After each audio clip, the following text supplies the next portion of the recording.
11월 14일 목요일 김유정의 톡톡 동안입니다.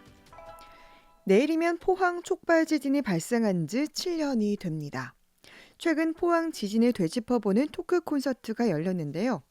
이 자리에서 포항 지진 이후 국내외 학계의 영향과 또 최근 연구 동향을 소개한 고려대학교 이진한 명예교수 연결해 자세한 얘기 들어보죠. 교수님 안녕하세요. 예, 안녕하십니까. 네, 교수님께서는 포항 지진이 자연 지진이 아닌 지열 발전에 의한 촉발 지진임을 밝혀내는데 가장 큰 공을 세우신 분인데요. 벌써 7년이 지났습니다.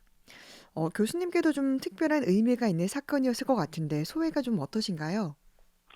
글쎄, 그 7년 전 11월 15일은 이제 수요일이었습니다. 그래서 네. 바로 수능 전날 포항 지진이 일어났고요.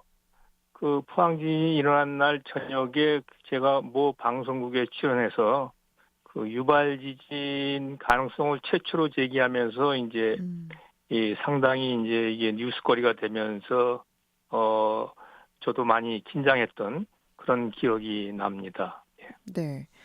그러니까 그 지진이 발생했을 그 당시에 모두가 정말 자연 지진으로 생각하고 있었을 때 지열 발전에 의한 촉발 지진이다라는 걸 어떻게 좀 확신을 하셨는지도 참 궁금하긴 합니다.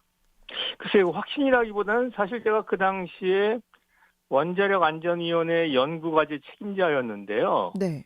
그 연구과제의 주요 목표가 경주지진을 발생시킨 단층을 이제 규명해서 그 단층에서 발생할 수 있는 최대 지진 규모를 상정하고 음, 그래서 이제 그 단층에서 최대 규모의 지진이 났을 때 네. 인근 원전은 안전한가에 대한 평가가 주요 음, 목표였었거든요. 네네. 그래서 그 연구 목적을 위해서 경주지진 진앙지를 중심으로 약 2km 간격으로 총 250대의 지진기를 설치해서 이제 미소 지진을 관측을 시작했는데요. 네. 그런 와중에 이제 포항지열 발전소 인근에서 미소 지진이 자주 발생하는 것을 이제 우리가 알게 됐고요. 네. 특히 이제 2017년 4월 15일 날 그 규모 3.1의 지진이 그 포항지열 발전소 인근에서 발생했을 때 네. 흥해역에 있는 주민들이 규모 3.1인데도 상당히 심한 진동을 느꼈다는 얘기를 듣고서 저는 음, 진원의 깊이가 굉장히 얕다고 생각하게 되었고 그래서 이제 그 음, 인근에 있는 지열발전소 물주입에 의한 유발 지진이 아닌가라고 이제 오, 의심을 하게 됐습니다. 그래서 이제 네. 저희 연구진에 있던 부산대학교 김강희 교수가 네. 지열발전소 인근에 8대의 이동식 지진계를 설치해서 이제 지열발전소 인근의 지진을 이제 정밀하게 관측하기로 결정을 했었습니다. 근데 네. 이제 스위스 바젤에서는 규모 3.4의 지진이 발생했을 때 물주입을 즉각적으로 멈추고 정밀 조사를 수년간 한 끝에 음, 지열발전소를 폐쇄시킨 일이 있거든요. 네네. 그런데 이제 포항에서는 그때 그 2017년 4월 15일 날 규모 3.1의 지진이 발생했을 때 아무런 후속 조치가 없었고 음, 그래서 저희는 이제 더 큰 지진이 발생할 수 있다는 생각을 이제 하게 된 것입니다. 그래서 이제 그 네. 아까 말씀드린 이제 김강환 교수가 그 포항 지진 지열 발전소 인근에 이제 8시에 기동식 지진계를 설치하게 된 거고요. 네. 그 당시 좀 생각을 해보면 그 당시에도 지질학계에서는 뭐 자연 지진으로 보는 분들이 대다수였던 걸로는 알고 있는데 이게 결국은 뭐 국내외 전문가들이 참여한 정부 조사단의 조사를 통해서 촉발 지진으로 밝혀지지 않았습니까? 네네. 사실 그 포항 지진 발생 이후에 그 제가 제기한 유발 지진 가능성을 하기 위해서 이제 정부 조사단을 만들기로 그 정부에서 결정을 했는데요. 네. 사실 저는 그 당시에 형식적이라는 생각이 좀 들었습니다. 음, 왜 그러냐면 스위스 바젤 같은 경우도 이제 그 3.4 지진 난 다음에 조사 기간이 3년이 넘게 걸렸거든요. 네.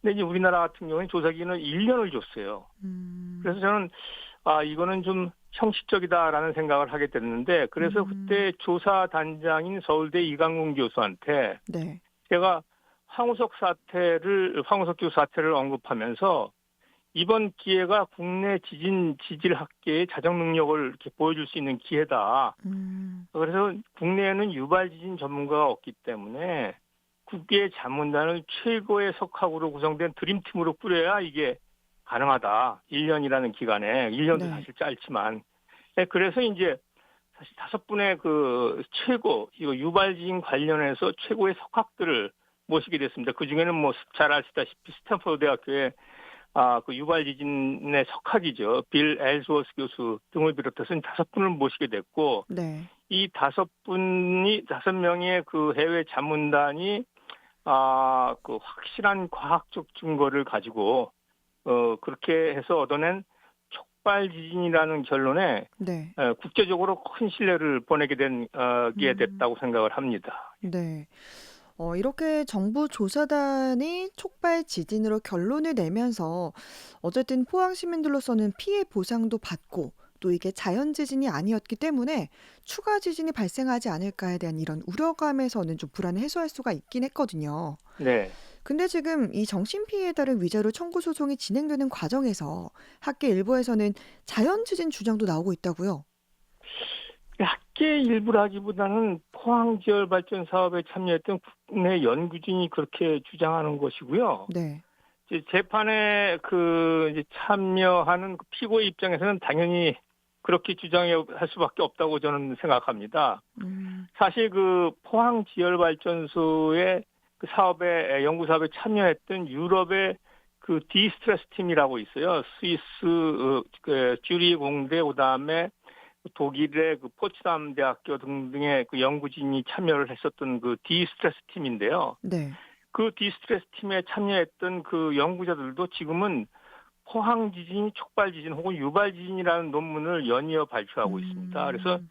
무슨 당연히 그 재판에 그 나오는 피고 입장에서 당연히 주장할 수 있는 거라고 봅니다, 저는. 네. 이렇게 이제 포항 지진이 일어난 이후에 뭐 관련된 연구가 국내외에서 활발하게 진행이 되고 있고 또 새롭게 확인된 사실들도 있지 않습니까? 예, 제가 사실 지난 3월에 네. 스페인 마요르카에서 이제 열린 유발 지진 워크숍에 참여를 했었거든요. 네. 참석을 해서 3일 동안 이제 연구 논문들이 발표되고 활발한 그 토의가 있었는데 그때 이제 포항 지진과 관련돼서 여러 연구가 발표되었었습니다. 네. 특히 사실 조금 아까 말씀하신 그 포항 지열 사업 발전에 참여했던 국내 연구진이 포항 지진이 자연 지진이라고 주장하는 가장 중요한 2가지 논거가 무엇이냐면요. 네. 첫 번째는 이제 마지막 물주입이 끝난 2달 후에 너무 오래 지났죠. 2달 음. 후에 본진이 발생했다. 그래서 너무 오래 지났기 때문에 이것은 자연 지진이다 이렇게 얘기를 하는데 네. 스페인 마요르카의 유발 지진 워크숍에서는 세션 하나가 전체가 포스트 인젝션 사이스미시티, 그러니까 우리말로는 물주입 위의 지진 활동입니다. 물주입 이후에 지진 활동이 일어나는 것에 대한 집중 세션이 있었습니다. 그래서 네. 거기서 나온 결론은 뭐냐면 물이 주입된 암체의 그 특수성에 따라서 공급수와 확산 속도가 다르기 때문에 음. 그 지진이 그 물주입이 끝난 며칠 후에 일어나거나 몇 달 후, 심지어는 1년 후에도 발생할 수 어. 있다라는 게 주요 결론이었고요. 네네. 그다음에 이제 자연 지진이라고 주장하는 사람들의 이제 2번째 논거가 그 유명한 맥가 박사의 맥가의 방정식이라고 있습니다. 그 네. 방정식은 뭐냐면 주입된 물의 양과 최대 지진 규모의 관계식입니다. 그래서 포항 지열 발전소에 그 주입된 물의 양으로는 규모 5.4의 지진이 발생할 수 없다. 그렇기 때문에 자연 지진이다. 그래가지고 이제 음. 주장을 하는 건데 사실은 이것은 포항 지진으로 이 관계식의 논리가 깨졌습니다. 그래서 이제 음. 그 나온 논리는 국제적인 지금 결론은 뭐냐면 그거에 대해서 물주입 양뿐만이 아니라 네. 그 해당 지역의 응력 상태, 그다음에 단층의 존재 유무 음. 등도 최대 지진 규모를 결정하는 중요한 요인이다 이렇게 결론을 내리고 있습니다. 네. 그러니까 결국은 뭐 이런 여러 가지 후속 연구들을 봐도 지열 발전에 의한 촉발 지진이 맞다라는 건데 뭐 조금 더 신중하게 진행을 했다면 지진을 막을 수도 있었다라는 사실도 확인할 수 있는 거네요. 네, 그렇습니다. 사실 그 포항 지열 발전소 그 개발이 시작되기 훨씬 전에 네. 미국에서는 이제 그 신부 지열 발전 파일럿 프로젝트를 R&D 그 과제를 시행한 적이 있었거든요. 유명한 그 팬톤 힐 프로젝트이라는 건데요. 네. 거기서 그 이제 프로젝트가 끝나고 R&D 프로젝트가 끝나고 나온 결론이 2009년 결론이 중요한 결론이 뭐냐면 이게 뭉게구름이나 솜사탕 형태의 그 저류층이라는 건 이제 물을 저장할 수 있는 안반의 틈을 만들어서 저장할 수 있는 틈을 그 만든 지역을 저류층이라고 합니다. 그래서 음. 그것을 만든 다음에 주입정을 생산정을 이제 저류층에 꽂아야 된다라는 게 굉장히 중요한 교훈인데 네.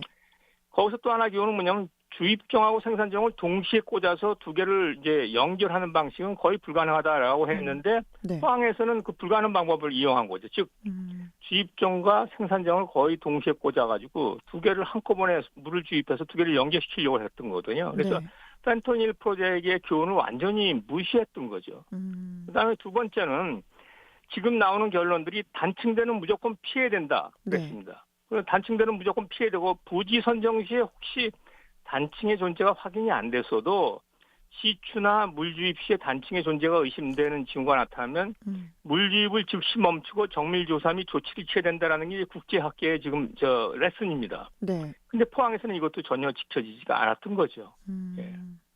그러니까 그런 것들을 이제 교훈 삼아야 될 것 같은데 네네. 지금 세계적으로 지진이 많이 발생하고 있고 또 네. 국내에서도 간간히 지진 소식이 들려오는데요. 네네. 그러면 우리가 이제 어떻게 좀 대비를 하면 좋을지 끝으로 말씀해 주시죠.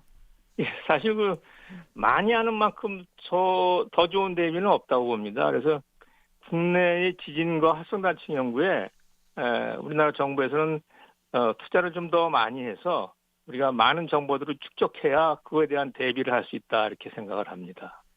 네. 고려대학교 이진한 명예교수와 함께했습니다. 말씀 고맙습니다. 예, 안녕히 계십시오.